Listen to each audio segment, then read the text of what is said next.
వచ్చేసా ఫైనల్ గా.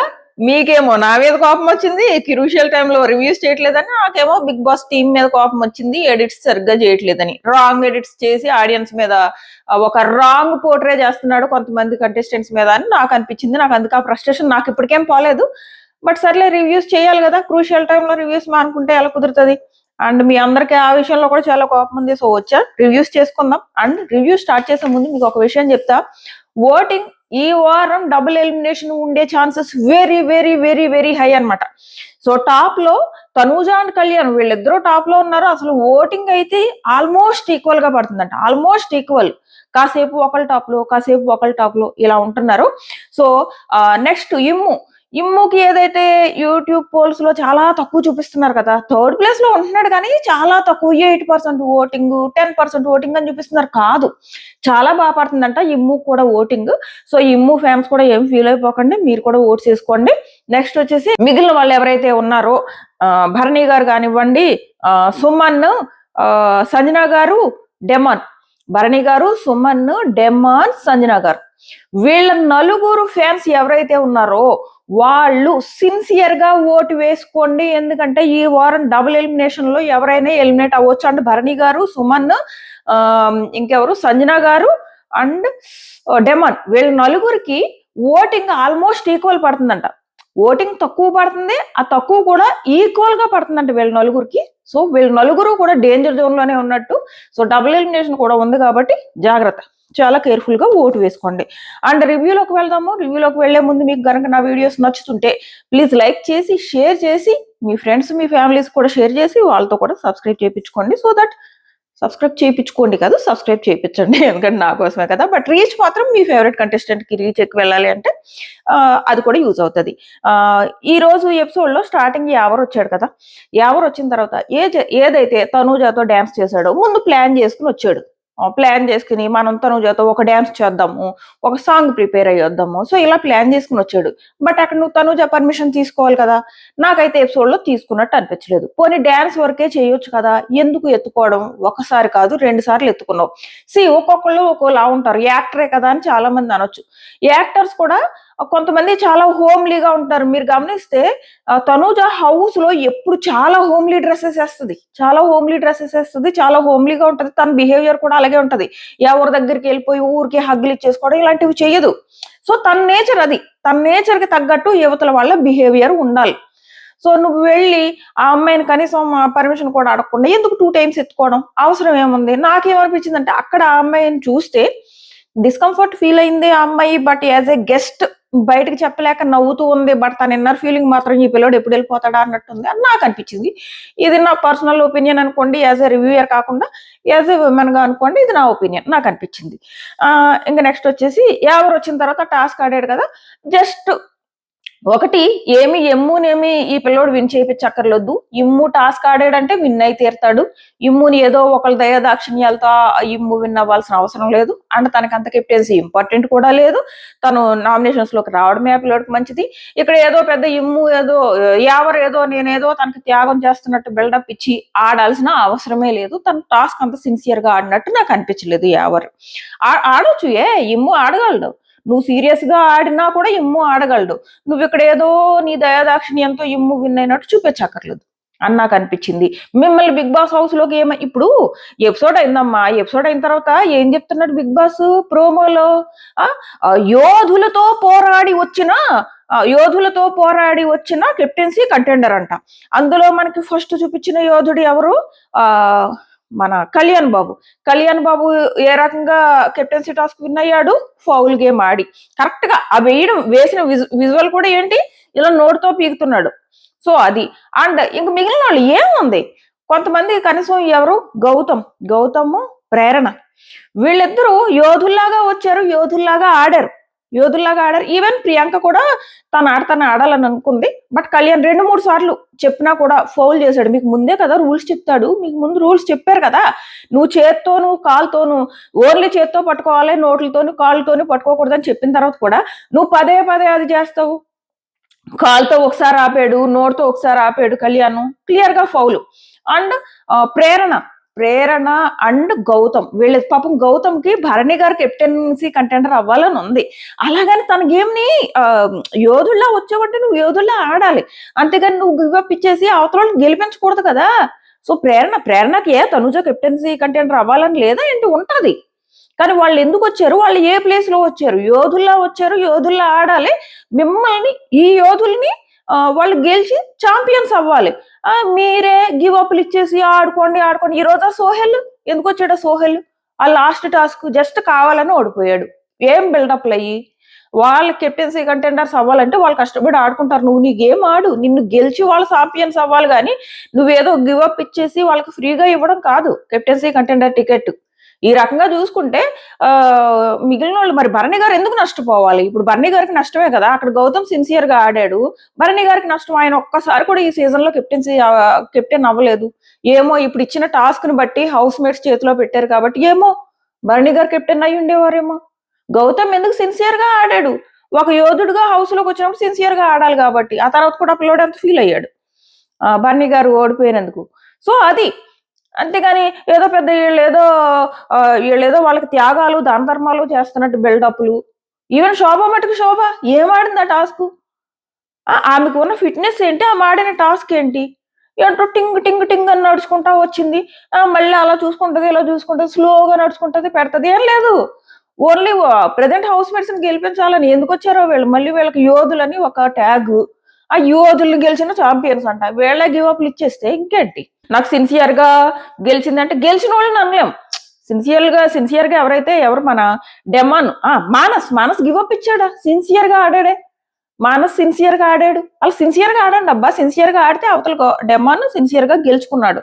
ఇంకొకళ్ళు ఎవరో చెప్పాను కదా, భరణి గారు కూడా పాపం. భరణి గారు ఎంత కష్టపడి ఆడారు, ఆయనకి ఏం అవసరం అంత కష్టపడి ఆడడం? ఆల్రెడీ ఆయనకి బాగోలేదే, హెల్త్ బాగోలేకపోయినా అంత సిన్సియర్ గా ఆడుకున్నారు. వాళ్ళు అలా కష్టపడి ఆడుకుని ఛాంపియన్స్ అవ్వాలి. కానీ మీరే ఫ్రీగా గివ్ అప్లు ఇచ్చేసి వాళ్ళకి టాస్క్లు ఇచ్చేస్తే ఇంకేంటి?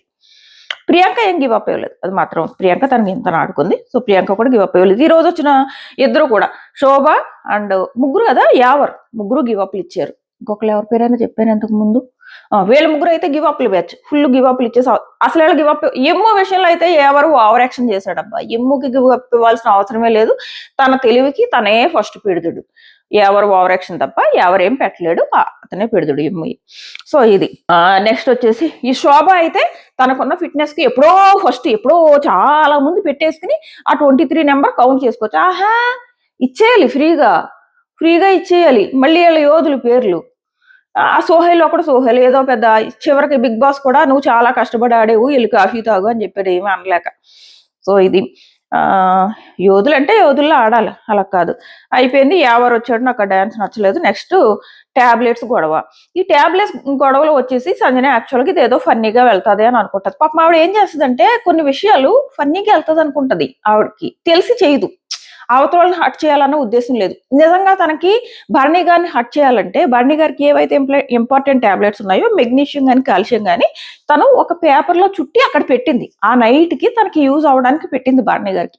సో ఏదో భరణి గారి హెల్త్ తో ఆడుకోవాలి ఆ ఉద్దేశం కానే కదా, అది క్లియర్ గా అక్కడ కనపడుతున్నప్పుడు కూడా దివ్య ఎందుకు మధ్యలో దూరుతుంది? మధ్యలో దూరి ఇక్కడ ఏమవుతుందంటే దివ్య మధ్యలో దూరుతుంటే ఆల్రెడీ వీళ్ళకి వచ్చిన హింట్స్ ని బట్టి భరణి గారికి ఈ అమ్మాయి మధ్యలో దూరుతుంది, అనవసరంగా మళ్ళీ నేను బ్యాడ్ అవుతానని ఆయనకు ఉంటది కదా. ఆయన ఎన్నిసార్లు చెప్తున్నారు నా విషయంలో దూరకు, నా ఏజ్ గురించి మాట్లాడుకు అంటే మాట్లాడుతుంది. మళ్ళీ భరణి గారి దగ్గరికి వెళ్ళి అంటది. ఏంటి ఆ పెద్దోళ్ళకి ఇచ్చే రెస్పెక్ట్ అదా? ఆయన పెద్ద ఆయనమ్మ నామినేషన్ లో కూడా నువ్వు అలాగే బిహేవ్ చేసావు. ఒక రెస్పెక్ట్ లేదు, పాడు లేదు పెద్ద ఆయనతో మాట్లాడే విధానం. ఓకే ఈకే ఏంటది? ఈ రోజు కూడా ఆయన దగ్గరికి వెళ్ళి తీరా భరణి గారు తిరిగేస్తే అక్కడ భరణి గారి నోరు కనపడుతుంది. చూడు హింట్స్ వచ్చాక భరణి గారు తిరిగేస్తున్నాడు అని కొంతమంది అనుకుంటారు. కానీ అక్కడ ఆయన ఏం చేస్తాడబ్బా, నువ్వు ఎందుకు దూరుతున్నావు, మీరు ఏమన్నా మాట్లాడుతున్నారా అంటుంది. మాట్లాడుతున్నారు ఆయన, భరణి గారు ఇమ్ము సంజన మాట్లాడుకుంటున్నారు. బట్ భరణి గారికి సంజనతో గొడవ పడాలని లేదు. ఎందుకు లేదంటే వాళ్ళు ఈ మధ్య బాగా కలిసి ఉంటున్నారు అండ్ సంజన గారు క్లియర్ గా చెప్తున్నారు అక్కడ, నేను భరణి గారితో గొడవ పడాలని కానీ భరణి గారి హెల్త్ తో ఆడుకోవాలని కానీ నాకు ఉద్దేశం లేదు. మేమేదో కొన్ని డిస్కషన్స్ చేసుకున్నాం, ఫన్ గా చేశానని భరణి గారికి కూడా తెలుసని ఆవిడ చెప్తుంది అక్కడ. వాళ్ళు మాట్లాడుకుంటే నువ్వు మధ్యలో దూరిపోయి ఎందుకు దాన్ని ఇష్యూ చేసి సంజన గారు చాలా పెద్ద తప్పు చేశారు అన్నట్టు క్రియేట్ చేయడం. నువ్వు మాట్లాడుకో, పడుకో ఆవిడ కావాలని చేస్తావు ప్రతిదీ ఫన్ అనుకుంటుంది అని ఎందుకు ఆవిడ గురించి నీకెందుకు? నీ జోలికి రాలేదే ఆవిడ, నువ్వెందుకు ఆవిడ జోలికి వెళ్తున్నావు? ఎందుకు బర్నీ గారు ఇష్యూస్ లో దూరడం? ఇక్కడ బర్నీ గారు పాపం తిరగేస్తుంటే ఆయన చెడుగా కనిపిస్తాడు బయట ఆడియన్స్ కి, ఇరుక్కుపోతున్నాడు ఆయన, ఒక రకమైన మెంటల్ టార్చర్ అయిపోయింది ఆయనకి ఈ దివ్య విషయంలో అని నాకు అనిపించింది. సో ఫైనల్ గా ఇంకోటి అయిపోయింది, నేను మిమ్మల్ని హట్ చేసే ఉద్దేశం కాదు, మీరు నా మీద సీరియస్ అయ్యారని పట్టుకెళ్ళి ఇచ్చేస్తే బర్నీ గారు, అసలు నేను ఇప్పుడండి మీ మీద నిజంగా ఆయన సీరియస్ అవ్వలేదు, ఆయన సీరియస్ అవ్వలేదు, దివ్య క్రియేట్ చేసింది అలాగా, ఊరికే మధ్యలో దూరిపోయి గొడవలు క్రియేట్ చేసి ఫన్ అనుకుంటారేమో, ఫన్ కాదు అని చెప్పేసి ఆమె ఏదో పాపం చేసుకుంటుంది వచ్చిన హింట్స్ ని బట్టి, ఓకే నేను ఇలా చేస్తే ఆడియన్స్ ఫన్ అనుకుంటారేమో అని. అండ్ బర్నీ గారు అక్కడ హట్ అవ్వలేదు ఆవిడ విషయంలో, ఆయన చూసుకుంటున్నారు కదా, ఎందుకు మధ్యలో దూరిపోవడం? బయటకు వచ్చి కూర్చున్నప్పుడు నేను ఎక్కడండి, నేను మీ మీద ఎక్కడ సీరియస్ అయ్యాను? అసలు హౌస్ లో నేను సుమనన్నని హగ్ చేసుకుంటే నాలో ఉన్న స్ట్రెస్ అంతా పోతుంది, అలాగే నా దృష్టిలో హౌస్ లో ఎవరైనా మెచ్యూరిటీ ఉందంటే అది మీది, సో అందుకు నేను మీ విషయంలో నేను అలా ఉంటాను అని చెప్పేసి భరణి గారు చెప్తున్నారు. అండ్ ఎంత హౌస్ లో భరణి గారు అండ్ తనూజ బాండ్ ఎంత బాగుంటుందో, భరణి గారు అండ్ సంజన గారి బాండ్ కూడా అంత బాగుంటది. వీళ్ళిద్దరు కూర్చుంటే ఒక మంచి positive vibes, Bharani garu and Sanjana, ఈ రోజు కూడా భరణి గారు అండ్ సంజన కూర్చుంటే భలే మంచి పాజిటివ్ వైబ్స్, భరణి గారు కూడా ఒక మంచి పాజిటివ్ వైబ్స్ తో హ్యాపీగా ఉంటారు సంజన గారితో ఉన్నప్పుడు. సో ఇది వాళ్ళిద్దరూ అలా మాట్లాడుకుంటే హ్యాపీగా ఉంది, ఈ బాండ్ మళ్ళీ తిరిగి వచ్చింది, ఎప్పుడో ఫస్ట్ వీక్స్ లో చూసిన బాండ్ మళ్ళీ తిరిగి వచ్చింది అని అనిపించింది. నెక్స్ట్ సంజనాని చాలా మంది సైకో గీకో అంటున్నారు. ఏం సైకో, ఏం చేసింది ఆవిడ మెడిసిన్స్ పెట్టింది, ఆ నైట్ వేసుకుని మెడిసిన్స్ పెట్టింది, ఏదో పాపం కంటెంట్ క్రియేట్ చేయాలనో, ఏదో ఒక ఫన్ క్రియేట్ చేయాలనో ఏదో చేసింది, బట్ అందులో ఎలాంటి చెడు ఉద్దేశం లేనే లేదు సంజన గారి విషయంలో. ఇది నెక్స్ట్ చాలా మంది సంజన ఫ్యాన్స్ కొంతమంది టెన్షన్ లో ఉన్నారు, అది ఏంటంటే సంజనాకి రెడ్ కార్డ్, సంజనాకి రెడ్ కార్డ్ ఇచ్చే ఛాన్స్ ఉందా అని. ఎవరో బట్ క్యారెక్టర్ అసోసినేషన్ చేయడం ఖచ్చితంగా తప్పు, 100% తప్పు, అలా అనకూడదు. ఒక విషయం చెప్పే విధానం ఉంటది, వాళ్ళిద్దరూ పక్క పక్కన కూర్చోవడం మీకు నచ్చకపోయి ఉండుంటే వేరేలా చెప్పి ఉండాల్సింది, బట్ అక్కడ క్యారెక్టర్ అసోసినేషన్ లాగా క్లియర్ గా వెళ్ళింది. మేబీ ఎల్లో కార్డ్ ఇవ్వచ్చు, ఎల్లో కార్డ్ ఇచ్చి ఫస్ట్ వార్నింగ్ చెప్పొచ్చు, రెడ్ కార్డ్ ఎవరు రెడ్ కార్డ్ ఇచ్చారు అనుకో ఆడియన్స్ ఊరుకోరు, సంజనాకి ఫ్యామిలీ ఆడియన్స్ చాలా ఎక్కువ. ఇంకో విషయం ఇక్కడ ఇంకోటి మాట్లాడతా, సుమన్ గారు అంటే నేను వరుసగా 4-5 రోజులు రివ్యూ చేయలేదు కదా, మొత్తం ఒకే దాంట్లో కవర్ చేస్తున్నాను అనమాట. సుమన్ గారు సంజన నామినేట్ చేసేటప్పుడు, సీక్రెట్ నామినేట్ చేసేటప్పుడు ఏమని చెప్పారు, సంజన గారు అంటే డార్లింగ్ అని పిలుస్తారంట, చాలా ఇరిటేట్ వస్తుంది అని చెప్తున్నారు కదా. మరి అదే సుమన్ గారు నిన్న ఎందుకు సంజన గారి హ్యాండ్ మీద కిస్ పెట్టారు? కిస్ పెట్టొచ్చా అని ఆవిడని అడిగి మరి కిస్ పెట్టారు. ఎలా పెడతారు మీరు? ఓకే ఆవిడ పెట్టొచ్చు అని అన్నది, కానీ నువ్వు వేసిన సీక్రెట్ నామినేషన్ ఆవిడకి తెలియదే, జస్ట్ డార్లింగ్ అన్నందుకే ఇరిటేట్ అయిపోయి నామినేట్ చేసావు ఆవిడని హౌస్ నుంచి బయటకు పంపడానికి. నువ్వు ఎలా కిస్ పెడతావు ఆవిడకి? సుమన్ గారు ఎలా కిస్ పెడతారు? తప్పు కదా. నువ్వు పెట్టొచ్చు, ఎప్పుడు పెట్టొచ్చు, అక్కడ నువ్వు డార్లింగ్ అన్న సరదాగా డార్లింగ్ అంటేనే నువ్వు తీసుకోలేకపోయావు, ఏకంగా నాకు ఇరిటేషన్ వస్తుందని నామినేట్ చేసి ఎలా కిస్ పెడతావు? ఇది ఇంకా దానికంటే చాలా పెద్ద విషయం. నువ్వు పెట్టొచ్చు అంటే ఓకే అంటది, కానీ వద్దని అంది కదా. అండ్ సంజనాకు ఉన్న వాళ్ళు చాలా ఫ్యామిలీ ఆడియన్స్, ఆ అమ్మాయి ఆవిడకి ఫ్యాన్స్ లేరని మీరు అనుకుంటున్నారేమో, అబ్బో ఫ్యామిలీ ఆడియన్స్ బాగా ఉన్నారు సంజన గారికి. అండ్ సంజన గారి విషయంలో ఇది ఎపిసోడ్ లో వేసాడా ఈ సుమన్ కిస్ పెట్టిన విషయం? వేసి ఉండుంటే మాత్రం సుమన్ మీద ప్రతి సంజన గారి ఫ్యాన్స్ కోపం వస్తుంది. ఎందుకు వస్తుంది? నువ్వు సీక్రెట్ నామినేషన్ లో డార్లింగ్ అని పిలవడాన్ని ఇరిటేషన్ అని చెప్పి నామినేట్ చేసావు, సో నీకు ఏ రకంగానూ రైట్ లేదు, సంజన గారితో అంత క్లోజ్ గా మూవ్ అయ్యే రైటే నీకు లేదు.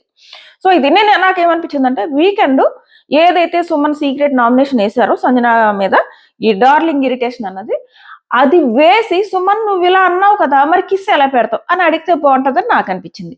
సో ఇది నెక్స్ట్ వచ్చేసి ప్రోమో చూసాం కదా, కెప్టెన్సీ టాస్క్. ఎవరైతే కెప్టెన్సీ కంటెండర్స్ అవ్వకుండా బయట ఉన్నారో వాళ్ళు ముగ్గురు వెళ్ళి ఒక్కొక్కసారి ఆ డ్యాగర్ పట్టుకుంటారు, ఆ డ్యాగరో కత్తో నైఫో ఏదో అది పట్టుకుంటారు. పట్టుకెళ్ళి వీళ్ళు ఎవరిని కెప్టెన్సీ కంటెండర్ గా కంటిన్యూ చేయాలనుకుంటున్నారో వాళ్ళ చేతిలో పట్టుకెళ్ళి ఆ డ్యాగర్ పెడతారు. వాళ్ళు ఏం చేస్తారు, వాళ్ళ అవతల వాళ్ళు ఎవరు వద్దనుకుంటున్నారో వాళ్ళకి ఈ డ్యాగర్ గుచ్చి వీళ్ళని మేము కెప్టెన్సీ కంటెండర్ నుంచి అవుట్ చేస్తున్నాం అంటారు. సో ఇలా ఒక్కొక్కళ్ళు వెళ్ళిపోతారు. ఫైనల్ గా లాస్ట్ కి ఎవరు మిగులుతారంటే ఇమ్ము అండ్ డెమాన్ మిగులుతారనమాట. సో వీళ్ళిద్దరూ మిగిలినప్పుడు ఫైనల్ గా కెప్టెన్ అయింది ఎవరు అంటే డెమాన్ కెప్టెన్ అవుతాడు. ఈ వారం కొత్త కెప్టెన్ అండ్ లాస్ట్ కెప్టెన్ అయ్యింది ఎవరు అంటే డెమాన్. అండ్ డెమాన్ ఫ్యాన్స్ కి చెప్పేది ఏంటి అంటే, ఈ ఇమ్యూనిటీ నెక్స్ట్ వీక్ కి, not this week, immunity next week వస్తుంది కాబట్టి మీరు ఈ వారం ఖచ్చితంగా డెమాన్ కి మీ ఓట్ కంటిన్యూ చేసి వేసుకోండి. చెప్పాను కదా ఆల్రెడీ డెమాన్, భరణి గారు, సంజన, సుమన్ వీళ్ళు నలుగురికి లీస్ట్ ఓట్లు పడుతున్నాయి. నలుగురు ఈక్వల్ ఓట్లలో ఉన్నారు. వీళ్ళు నలుగురు డేంజర్ జోన్ లో ఉన్నారు. వీళ్ళ నలుగురులో డబుల్ ఎలిమినేషన్ ఉంటే ఒకళ్ళు అవుట్ అయిపోతారు అనమాట. సో అది దివ్య ఎలాగూ లిస్ట్ లో ఉంది కాబట్టి. సో ఇది ఈ రోజు ఎపిసోడ్ పైన నా ఒపీనియన్. డెమాన్ కెప్టెన్ అవడం పైన మీ ఒపీనియన్ ఏంటి అంత ఖచ్చితంగా కామెంట్ చేయండి. మన వీడియోస్ కోసం మన ఛానల్ సబ్స్క్రైబ్ చేసుకుని నోటిఫికేషన్ ఆన్ చేసుకోవడం మర్చిపోకండి. Tata bye.